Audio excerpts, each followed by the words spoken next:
हजरत बीबी माँसाहेब दर्गाह कोळसा येथे वार्षिक संदल विधी भक्तिभावात संपन्न। हिंगोली जिल्ह्यातील कोळसा येथील हजरत बीबी माँसाहेबा दर्गाह या ठिकाणी वार्षिक संदल व कोळसा विधी अत्यंत भक्तिभावाने आणि धार्मिक वातावरणात पार पडला।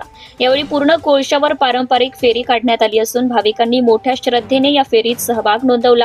या धार्मिक कार्यक्रमास रुपालीताई पाटील गोरेगावकर, अनिल पतंगे बीडीओ तसेच सेनगाव पोलीस स्टेशनचे मस्के साहेब यांच्यासह तंटामुक्ती अध्यक्ष आलम पठाण, साबिर शेख, नसीम शेख, शोएब सय्यद, जाकीर सय्यद, युनुस भाई मुजावर यांच्यासह अनेक मान्यवर आणि भाविक मोठ्या संख्येने उपस्थित होते।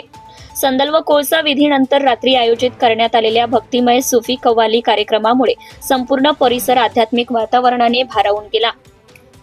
कव्वालांनी सादर केलेल्या कव्वालींना भाविकांनी उत्स्फूर्त प्रतिसाद दिला। हा संपूर्ण कार्यक्रम शांततेत व उत्साहात पार पडला। अशा धार्मिक व सांस्कृतिक कार्यक्रमांमुळे समाजात एकोपा आणि बंधुभाव अधिक दृढ होत असल्याचं मत आयोजकांनी व्यक्त केलंय।